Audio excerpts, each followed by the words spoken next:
Good morning and welcome to the North Chapel on this frosty morning. A little bit of frost on the ground as I drove back from home from Barnard. My name is Mary Blanton and I'm your service coordinator today. Polly asked me to announce that somebody with a red mini car has an alarm going. So if anybody has driving a red mini car, go turn off the alarm. Thanks, Amy. Thanks, Polly, and thanks, Amy. So I'd like to give a special thanks to John Atwood this morning for pitching in, and he's providing all of the music in today's service. Michael is here and rehearsing the choir for next week, but his son Laszlo broke his arm this week. Elizabeth was away, and he's teaching now. So he was unable to prepare the planned music for today. So many thanks, John, and we wish Laszlo will be better soon, and that you'll have a quieter week next week. There's some new faces here. Would anybody like to stand up and introduce themselves? Welcome. Hi, my name is Wendy. I've been attending for a couple of months, and I'd like to introduce my visitors, my daughter Kate, and her girlfriend Katerina, who stay on their way back to California for school in a couple of days. Thank you, Wendy. Welcome. I'd also like to welcome Laura Foley back to the North Chapel. We've missed seeing you, Laura, and we're so glad you agreed to return to the North Chapel to give a reflection titled, Reflecting on Journeys in Poetry and in Our Lives. I'm really looking forward to hearing some of your new poems. We've missed seeing you too, Clara. Don't want to leave you out. Our minister, Leon Dunkley, is away, but he will be back to give the reflection on the 5th of October.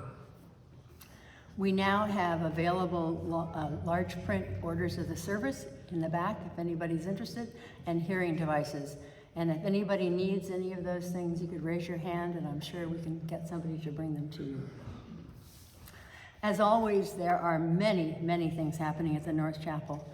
This week's order of service is filled with them, and I would like to draw your attention to a few of them. First are two events being held here in the sanctuary. Today at 2, there is the first concert of our fall concert series, and the program looks wonderful. Next Saturday, I hope you'll come for the Remembering Gaza event from 4 to 5:30. It will be a time filled with music, poetry, film, and art, celebrating Palestinian culture, and it'll be a time to pray for an end to their suffering. And last, there are 3 fall fundraising events going on. I will place our group order for bulbs on Wednesday. And for those of you who would like to be a part of our group order and share the delivery fee, please see me after church. And there is also our Christmas sale, wreath sale, crazy though it is as fall hasn't yet arrived. So please think about ordering a Christmas wreath or two and asking friends and families if they would like to order one too. Our preliminary wreath order is due on September 30th with a final one on October 15th. The wreaths will arrive a week before Thanksgiving. So there are order forms for both the wreaths and the bulbs on the back table. And I will be having a clipboard here and taking any orders after the service. And last, but definitely not least, we'll be selling soup and other goodies on the green for 4 weekends starting next Saturday.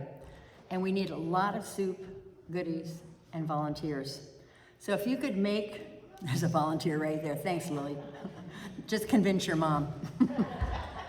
If you could make soup, cornbread, or goodies, or spend a few hours on the green helping, please see me after the service or email Kate Johnson. So I'll be taking orders after the service for bulbs and wreaths, and Kathy will have a clipboard down at coffee hour also to sell the wreaths, so find one of us before I find you. So this is a busy time. So you can look in your order of service for more information about these events, or check our North Chapel website for all things happening at the North Chapel. Our September worship theme is invitation, and I'd like to read the theme. Do you intentionally invite others into your real life sharing your struggles, pains, and joys so that you may engage with them on a deeper level. It's amazing how people will open up once you show them that your life isn't perfect either. If we are honest with ourselves, deep down inside, we all want to feel accepted. Being invited into something makes you feel wanted and valued, but the purpose of the invitation matters. Knowing the September theme was invitation and not having read it carefully, it felt like the perfect theme for Laura's reflection. Poetry for me is often an invitation to access deep emotions and feel them in different ways. However, when I really read the words of the theme carefully, I realized that it was a perfect description of my own life experience before and after my divorce, and not an invitation to read someone else's poem. In my previous life, I was married to a University of Michigan law professor, living a very traditional, everything is fine life. I was a potter, a mom to 3 great kids, and the keeper of the house.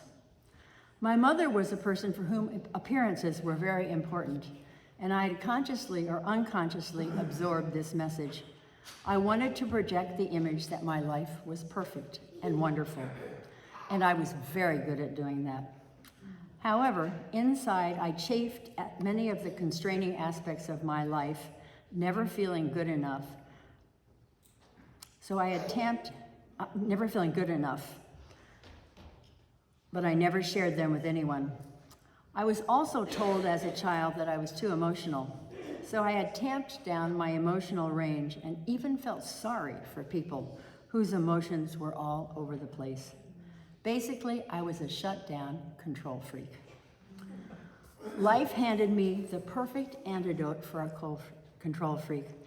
My husband of 22 years told me that he was gay.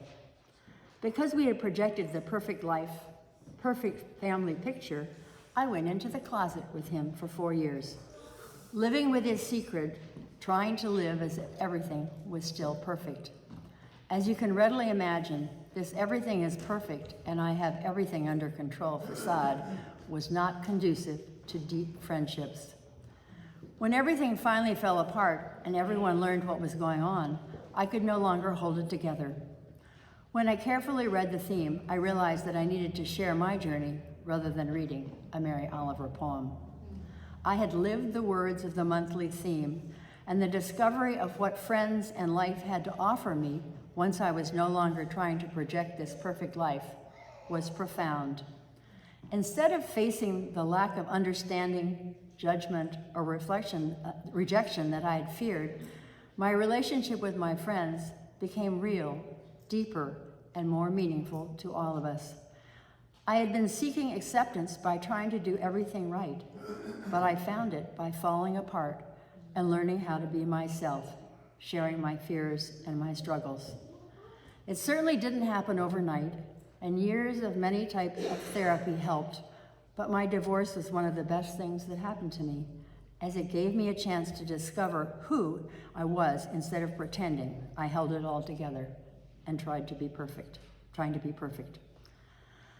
Now, one of the things that I value most is engaging with friends on a deeper level as we listen and share our struggles, pains, and joys. As we listen to one another in joys and concerns each week, we are inviting the speakers into our lives and connecting with each other on a deeper level. What a gift. We will now have a time for silent meditation.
Thank you, Mary, and thank you to the worship committee for asking me to come. And it's a real pleasure for Clara and me both to be here today. It does feel a bit like coming home. So, and Mary, I really appreciated you sharing your story. And I had a similar one, actually, was in a fairly intact marriage.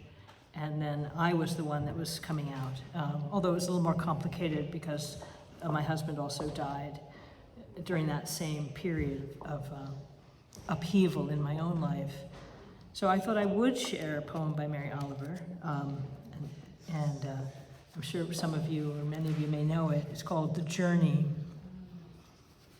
One day, you finally knew what you had to do and began, though the voices around you kept shouting their bad advice, though the whole house began to tremble and you felt the old tug at your ankles. Mend my life, each voice cried. But you didn't stop. You knew what you had to do, though the wind pried with its stiff fingers at the very foundations, though their melancholy was terrible. It was already late enough and a wild night, and the road full of fallen branches and stones.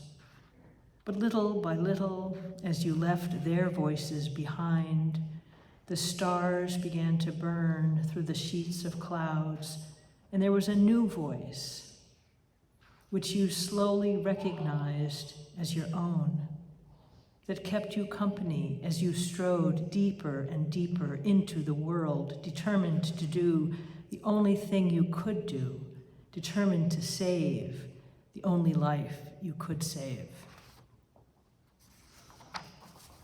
So for me, that pretty much happened when I was 45, and I had not written anything. I had not written a poem. I had studied literature. I was a student of literature, but I had not written my own work. I had not found my own voice. And I remember those days I moved from my house in Cornish up on a hill on a farm into my own house. Had left my husband, and my new house was right on the Connecticut River. And this is one of the earliest poems I wrote. On a bare autumn morning, even on a bare autumn morning, as the breath lifts in gray, trees have taken their winter stature and the geese have all passed by, even on such a morning. Even though leaves lie like scattered tiles on the ground, skies are quiet and spring is not a word in anyone's mind, even then, on a colorless stretch of hill, beyond the time of flowers. How remarkable that even then, after the hour of riotous waters, when the valleys are dull and still of life, crickets have given up their quest, and robins are nowhere to be seen, even among the scheduled order of a day. After the blind of summer colors and the dreams of streaming light so urgent, after all this, as you walk along plain streets and gutters, even then you find it waking. You find these leaves lifting, dry leaves of a maple that rise at your feet, sweep in circles, whispers of invisible wings, beating your chest, your cheeks, even on such a bare autumn morning, on such an empty stretch of land, only hours before dark. So that poem was really set in Windsor, Vermont, and I lived in Cornish, but I could walk across the covered bridge, and it was my daily routine to walk across the bridge and just I had 3 children, and it was, at that point, was a widow, and there was just a lot, and I needed to do the walking, and then I started taking a notebook, and this was the first poem that I sent out into the world, and it was accepted by this Buddhist magazine. So it felt like somebody was listening. You see how it happened. You see how it happened. I lost a father, a mother. I lost a husband. My sons left me.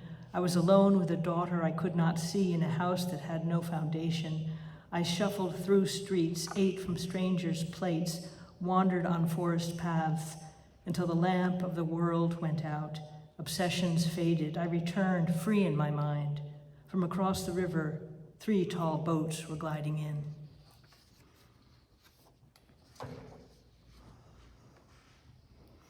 And my daughter she's the youngest, and she had special needs that were really not understood at that point.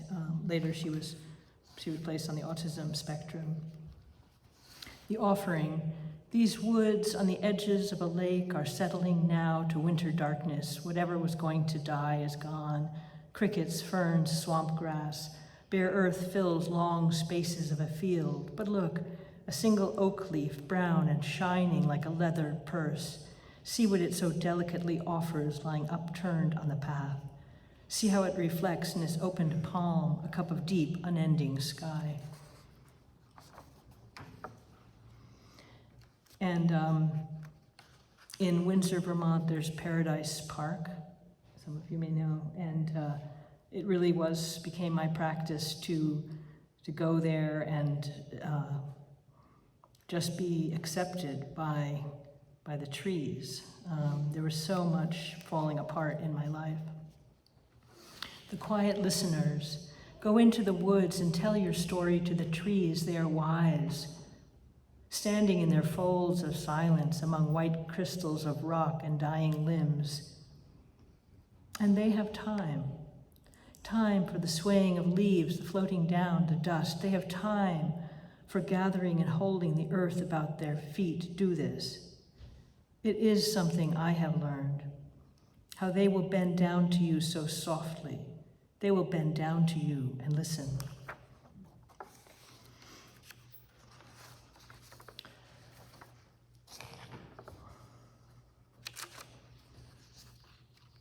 Threads of joy.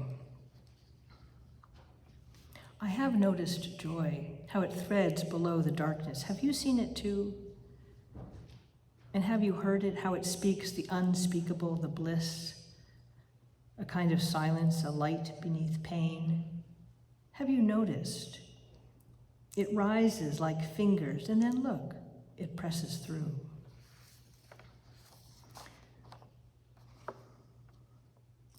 So, skipping through a few years, I was actually then single, widowed and single for 10 years, and discovering that I was attracted to women and men, and I didn't really know what to do about that.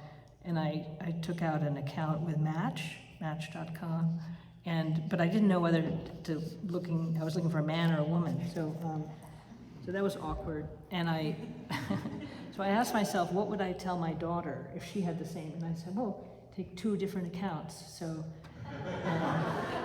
that's what I did. And then I realized that I kind of thought being with a man would be kind of boring because I hadn't explored the other part of myself. So I ended up with Clara, very, very lucky, and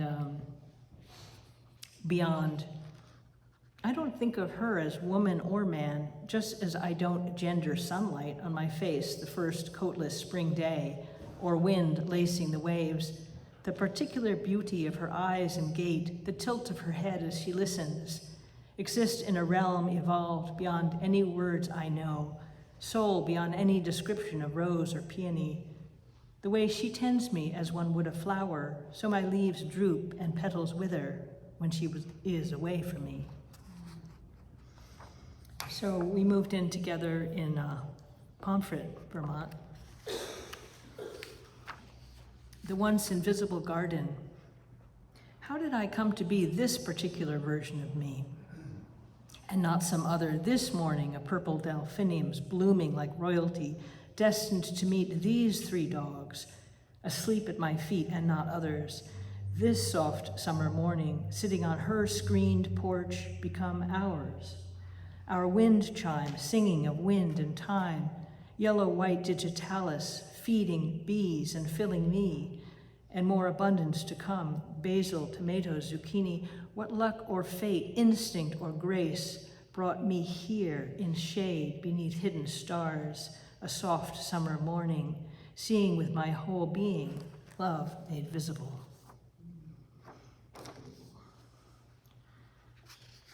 So our house was up on a hill with a really long, steep driveway, which was wonderful for sledding, but also just for walking on.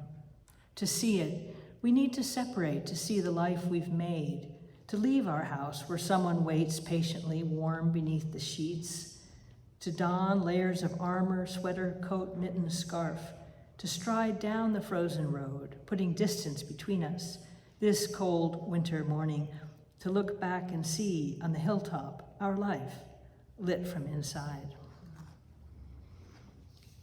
So back to the theme of journeys, Clara had a lifetime ambition, she's from Spain, to walk the Camino, and I thought it was a great idea too. So we did that twice, 500 miles, the first time from France through the northern Spain. And that idea of walking has become certainly a part of my daily, I think of each day as a journey. This poem is one of the days that we left from Madrid, which is where Clara's mom was hosting us. Madre. As the train rumbles side to side, as we leave the town of Clara's birth, we move into the hot, dry plain, green after recent, well-loved, sweet spring rains. I think of last night, how we sat in her mother's flat, abode of 60 years, as thunder sang its omen tones, as clouds, dark gray against the still blue sky, let go its load on us, on the city, on all of Spain, a heavy rain, and how today the sky's all sun, bright blue after last night's sweeping, and how this morning we crossed the not yet busy street as her mother leaned over the balcony, her small frame bent with age, her spine un perro rabioso que muerde, a rabid dog she can't bite back, and how we and she called and waved as we turned the sunny corner, our backpacks the last she sees of us, as she turns away, closing the casement window to sit alone and think of us.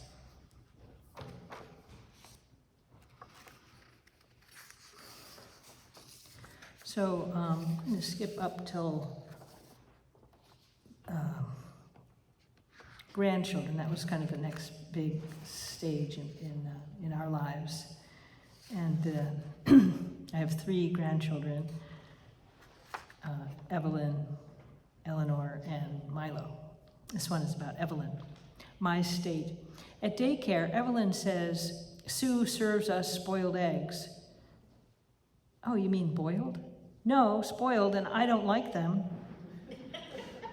Later, I ask Sue, who elucidates, scrambled.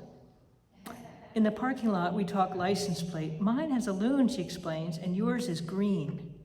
Yes, yours is a loon because you're from Maine. Yes, Grandma, but I'm from license plate too.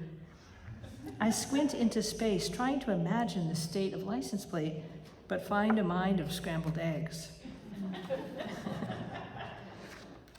Another Evelyn poem. Into the silky water. At almost 5, she's learning to care how words can hurt. And so tells me, I look pretty with my tummy hanging out. We're both in bathing suits, and now I look down at my ample belly as Evelyn continues, I don't want to say you look silly. I take her hand, yes, darling, I understand. As we tiptoe through new grass to the summer pond, Grandma, you're beautiful, she speaks as we leap into the silky water like 2 glittering fish.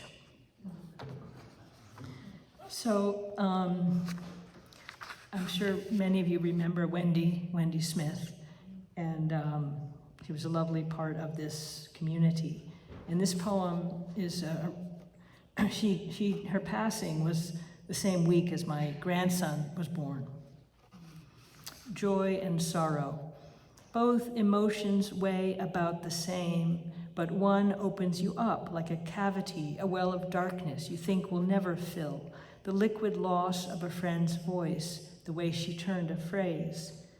The other's like inhaling helium, So you walk the same street on the same tired feet, but hardly notice the impact, not feeling heel or sole on cold pavement, light as a leaf riding a breeze. When you hold your grandson for the first time in his little star suit, his two pools of deep blue beam into you. His long fingers curl and uncurl, like lilies at dawn or dusk, ere you still breathe as you hover that night like a balloon over your bed, still hearing your friends' waterfall notes, finally knowing both joy and sorrow are holy.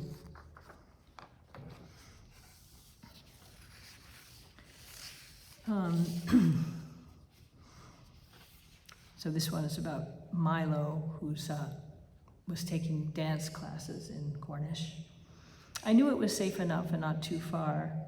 I knew it was safe enough and not too far. He left my car and ran away from me across a luscious field of weeds to the barn-turned-studio where I ran after, and inside a curtained room, stripped his shirt, shoes, pants, pulled on his black tank top, black pants, black ballet shoes, and now the wriggling Baryshnikov joined the class of girls in pink tutus, tiptoed with them across the wooden floor, slid through streaks of sunlight, stretched backward on the bar as the teacher, Mrs. Newton, same as when my son was little, instructed how to skitter like mice with cheese, to stand erect, how not to slouch, to raise the knees, to skip, how to bow, shake hands, look right into the eyes, and then, like graceful twirling leaves of autumn, the class dispersed, spinning outward on the grass, and I caught one and made a wish and let him go. So this spring I had my 50th high school reunion. I know, hard to believe, right? No. And I was thinking how much of a journey that is. It was really fun to go to New York City again and be there, and journey back in time and be with other people. We were all journeying in time. The crosstown bus. We board with our senior passes. Then we're 5 Brearley girls chatting, remembering Mary, who lived on 86th, loved everything horses, and that movie we watched at her house when we were 8, black and white with eerie music, 2 climbers on a rock ledge, one pulls a long rope to find his friend on the other end dead. Artist Sarah remembers Ellen's magenta bedspread as she points to a lady near us with a corduroy coat just like it. All of us imagining Ellen's leaf pattern. Ellen, who lived on First and moved away, who owned a Vermont bookstore and died last year. And now I'm remembering her childhood apartment with the elevator button NS, how we pretended it stood for Nancy Snow, her little sister, but I knew it was really nonstop, and how they had a basset hound, what was his name, with prostate problems, everything hanging low to the ground. And now we're roaring, 5 senior citizens giggling as we cross town on a crowded bus that takes us through our lives until we get off at different stops. So I thought I have two more. This one is pointing toward the future. This is my weekend I spent with my granddaughter, Evelyn, the one from Maine. And she has started writing poetry. She was 8 at this time. She's now 9. So this is a collaboration with her. It's called Bursting Out. I'm so tired, I'm stuck in traffic, can't wait till tomorrow because I'm going to Storyland. She chants from the back seat, clapping her hands, moving her body with the beat. In the coffee shop, I hand her a pen, paper, and she works out the words of our first collaboration. The water slide we took together, so dark it was the opposite of the sun. I was with Grandma at the park, and as we swirled through the dark, we both screamed, "Ah!" and then plunged into the pool, which was really, really cool. Next, the beaver we saw in the Dang Dang River, and now, stopped by fragrant lilacs along the street, she bursts out, "Oh, Grandma, another poem." And I will end with this poem, which a Appropriately, I think it goes back to my mother. It goes, journeys seem to have this cyclical feeling to them, and also it's a brand new poem, and this feeling of returning and maybe knowing a place for the first time. What lingers? My mother's hair didn't smell like bread. If anything, it was Chanel No. 5 or some other French perfume. She was a gal, you see. Pearls, stockings, crisp black dress. She would sit on my bed to tuck me in. And then the kisses. Butterfly meant our eyelashes touching, tickling each other's. French was kissing on both cheeks.